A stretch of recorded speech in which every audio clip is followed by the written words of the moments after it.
Hello there, guys. Percival here. We'll be bringing you Exoborne's Dev Talks, Episode 3, The Path Forward. Hello, Reborn! We recently had a chance to host some playtests with y'all, and it was awesome seeing you dive into our game. So today, we're excited to show you what we've been working on since then. We'll be chatting about the changes we've made based on your feedback, how your thoughts shaped our decisions, and what's coming up next for Exoborne.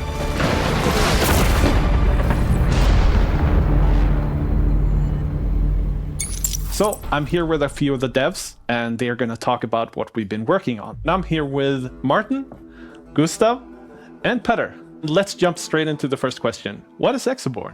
So Exoborne is a tactical open world extraction shooter set in United States after a big climate disaster. So you need to scavenge, craft, and fight to survive. And some of the big things in this game is, of course, the force of nature. The force of nature is this big emergent system that really changes how you approach each session with tornadoes, storms, and more. Then as a player, you also have X-rigs that really define your play style and let you play the game your way. And we have this dynamic movement that really is smooth when you go in and out of all these things you can do with X-rig.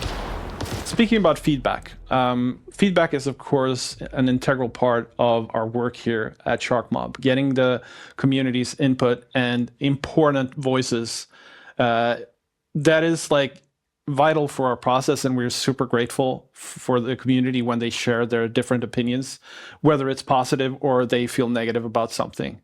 And how do we work with that? I can start by saying that I've worked on games before where we said we're working with community, it's the community first and so on. But I've never actually done so many tests and had so many conversations with members of the community and done so many changes based on all those discussions. And this is everything from workshops, it's, as you said, looking at data, looking at surveys, doing focus tests, but also playing the game with our community and talking to them while we play the game. And we've done a bunch of big changes like the scavenging one. We're doing one on X-rigs now, where X-rigs is super cool now in the next test. We're doing so many changes based on the discussion with members of the community, and that's something I really enjoy. And I think this is just the start. This is the way we're going to continue to work on the game. So it absolutely will improve and be even more when we go live. What are some of your takeaways? What did you guys work on based on what you heard from the players and saw? What did we work on? So from the combat team's perspective, Exos didn't really live up to its full potential. There wasn't really a progression there. It was a bit vague between what's a Q1 Exo or a grey Exo and a gold Exo. Weapons, we felt like we could do more with those as well. So we've gone back to the drawing board, both figuratively and very literally. We want to keep the core feel of everything, but then just juice it to the max. We built a long progression track for each Exo.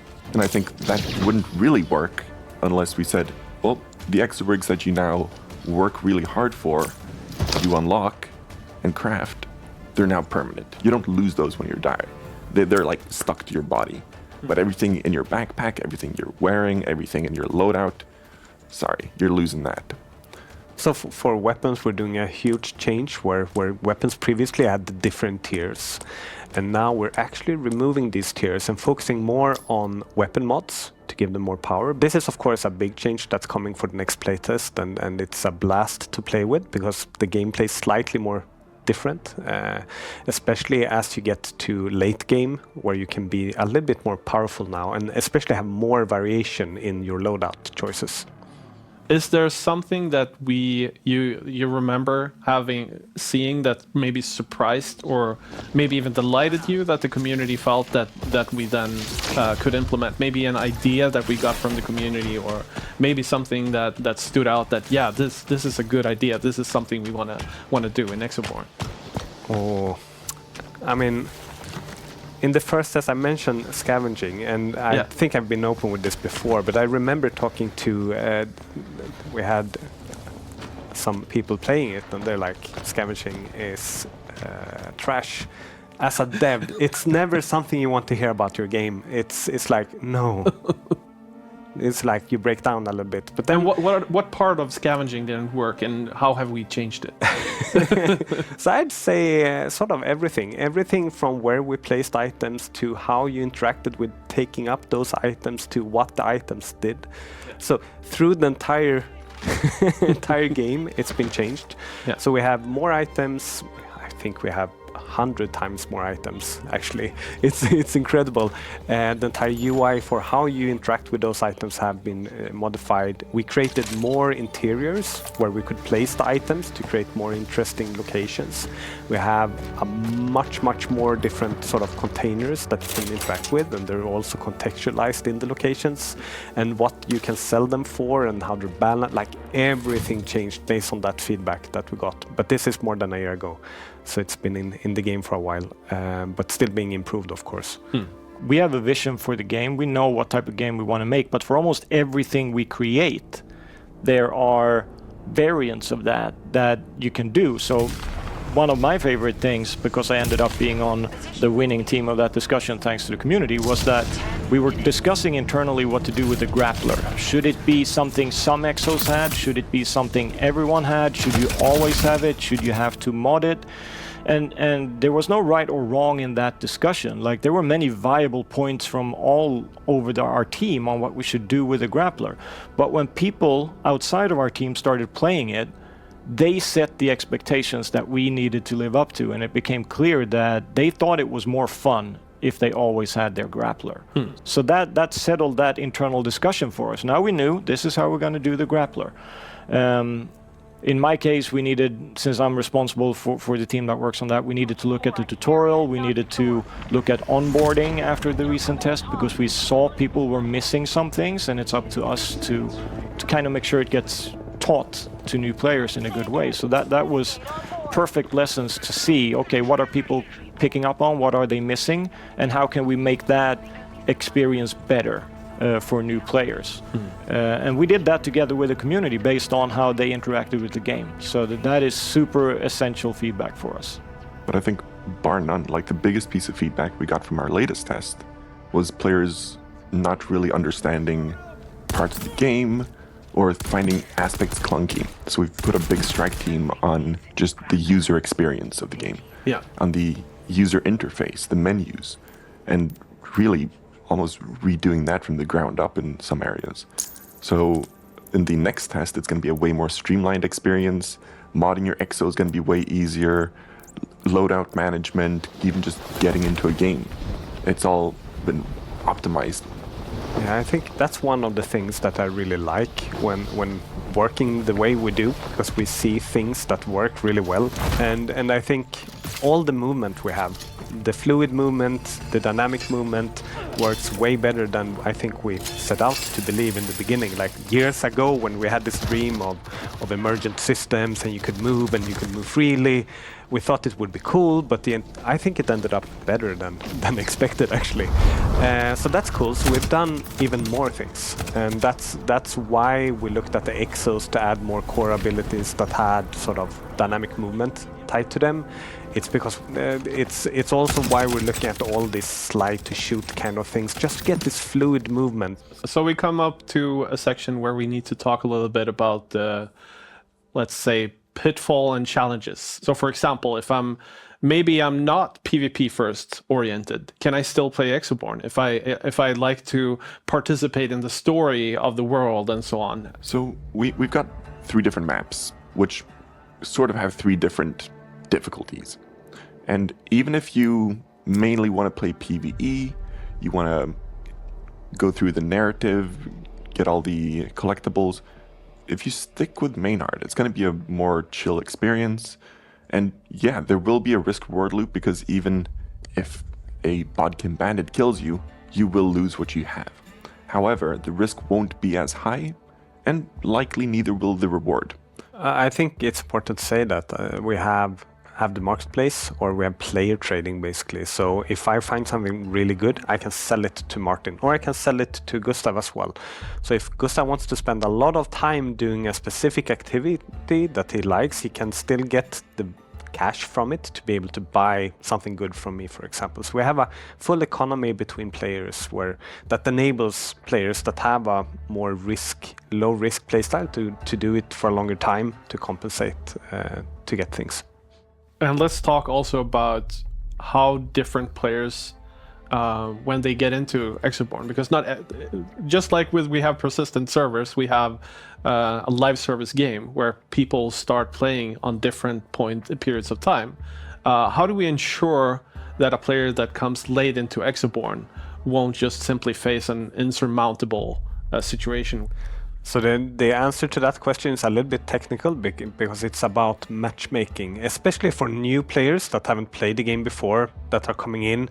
That first onboarding, they're not going to be able to play with the most advanced players unless, for example, they have a friend who's been playing for a long time, have really good gear, have good matchmaking rating. Of course, if you play with that friend, you will be temporarily put in the same sort of bracket where you matchmake with another group of player, but otherwise you're going to actually be on a different sort of matchmaking bracket, which means that you're not going to matchmake with those players. We're also constantly looking at how do we make our onboarding and tutorialization just better, smoother, and teach the players more things without feeling like they're being bombarded with information. Exactly. So those onboarding is a little bit not as hand-holdy anymore. They're more optional when that happens. And also, you're not going to end up killing those poor players over and over because they can't defend themselves. I think one other key part of onboarding, of how we address it, is that to us, the bulk of the onboarding experience is there to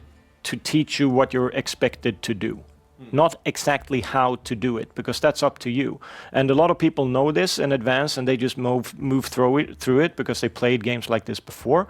And so it's not going to stop you or hinder you if you already know what you're doing. But if you don't know what you're doing, you're going to get that, I need to do that, I get it, okay, and then you move on. So that's an important distinction to make. So a question that has been popping up in the community and that I'm wondering about personally, it's like, what answer do we have to the question, what keeps me as a seasoned veteran to keep playing? If I really want to dig into Exoborne, what motivates me to keep on digging into the game? Excellent question. I mean, we're all, I'd say, hardcore gamers here, play a lot of games, and this is something that we sort of designed the entire game for, to be able to do that kind of updates to it. One of the most important things for variation is, of course, your own build and your ability to sort of create different types of play styles, refine that play style. And we do that with the X-Rig progression, like all the mods, augments you have on your X-Rig. So that's, of course, a system that's going to be expanded, but also different types of weapons, more weapons, different types of weapons, weapon mods, and extending all these kind of systems that create your playstyle build. But also when it comes to map, changing the maps, making new maps, different variations on the maps, playing around with extractions, playing around with anything, like all the different fun landmarks, and also some of the PvP rules. So all of that you will see in the live phase. And of course, we're also doing the traditional stuff like seasons and events and everything. Yeah, and that gives you, like, since we constantly change out maps and stuff like that, that gives you a med on how you set up your rig with the different mods, with the weapons. You're always going to find a different optimal playstyle depending on what you're doing. And I also want to add to that, of course, that we have stuff like ranked mode, we have vanity that is important for a lot of people. We have the story that is constantly being added on in the updates. So depending on what you're looking for in a game, there's going to be different things that is going to keep you specifically coming back. So we have a broad range of content like that. When we have a game like Exoborne, you have different types of players. Some people who rush through the content and get to the end game rather quickly. Those are, of course, the minority. It's a small portion of the players. The vast majority, they take a longer time to do it. What is the goal for a player who has reached the end game, so to speak? I think once you have done everything that we have when it comes to progression, because then we have the assignments, we have mods for the exos, we have our equipment. Once you get there, it becomes quite like a social status kind of game, right? It's all about what is your rank, how much do you kill other players, can you be famous for being the highest on the leaderboard when it comes to ranked gameplay. Also, what outfits do you get, especially what kind of outfits that's connected to your rank, so you can have some bragging rights around who you are, the titles you have, what you have accomplished in the game. So once you have done everything in the game, that is what becomes important, I think. And then hopefully the next patch isn't too far around the next corner, right? Of course, I should mention that as well. There's always another update around the corner. There's another season, more content, more progression, more assignments, more weapons, etc. And finally, of course, Petter, what is next for Exoborne? The team is working really hard on the next playtest. We are addressing some issues we had in previous playtests, but also adding a lot of new fun things for you all to explore. So please keep an eye out for the playtest on the homepage, on social media, but also join our Discord to get the latest information. And let's play together in the next playtest.